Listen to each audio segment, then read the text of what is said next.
Alam mo si Auntie Claire sa So, sarili niyang, ito mapupunan nyo, no? Si Auntie Claire, napakaganda sa ano niya. Maiba lang po tayo.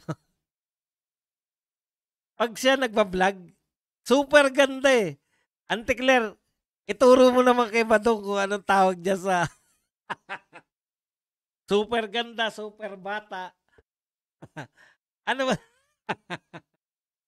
Ano ba tawag niya sa ano mo, sa filter na yan? Magamit nga. Anak ng po. Ang ganda mo sa... sige, pakinggan muna natin. Si Auntie Claire. Siyempre, kinakailangan pasagutin natin yung mga aw-aw. so ano ang dahilan ng desperadong galawan? Sabi niya, desperadong galawan daw to. Naniniwala ako sa iyo, Auntie Claire. Naniniwala ako kay Charis na ito ay political move ng kanyang kapatid. Naniniwala rin ako na desperado si Senator Amy. Kaya naniniwala ako sa inyo. Sige, tuloy mo, Auntie Claire. Ni Senator Amy Marcos laban sa sarili niyang kapatid at pati kay First Lady, kundi makapanira lamang. Yan. Wala daw ibang dahilan yun, ayon kay Auntie Claire, kundi makapanira lamang.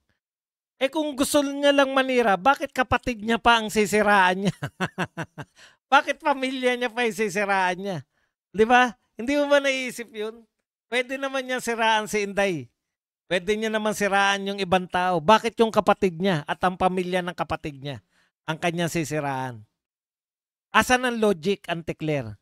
Sabagay, wala na kinakailangan logic sa mga to. Kinakailangan lang nila magtanggol. Walang basihan. Dahil kung itong test na to, na siyang kinumpirma ng St. Luke's na negative ang Pangulo pagdating sa drug test. Bakit hindi siya tumutol noon?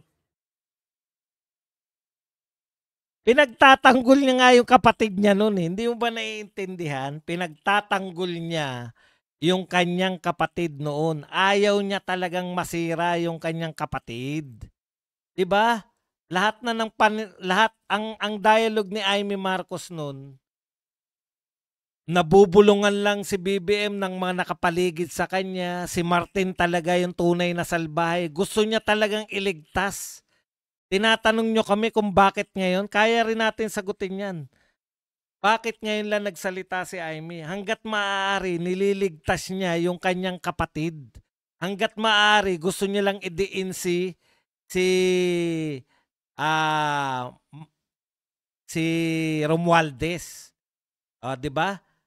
Kaya ang tagal na panahon. Ngayon, desperado ba si Amy? Opo, desperado siyang iligtas ang sarili nila. Kasi Marcos siya eh. Nagagalit din ng mga tao sa kanya eh. Ngayon, dahil sa ginawa niya, hindi nagalit sa kanya mga tao. Parang si Saldi yan. At saka si Diskaya.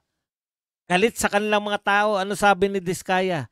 Kaya po ko lumantad na kasi yung mga tao, hindi ko po alam. Nagdedelikado buhay namin. Hindi po namin alam. Daang milyon po ang Pilipino. Hindi po namin alam kung sinong papatay sa amin. Ngayon po sa paglantad ko at tinuro ko yung may mga sala, sabi ng Diskaya, alam ko na po kung sinong papatay sa amin. Desperate move ba to ni Amy Marcos? Desperate move po yan para mailigtas yung pamilya niya. Yung sarili niya tsaka yung pamilya niya.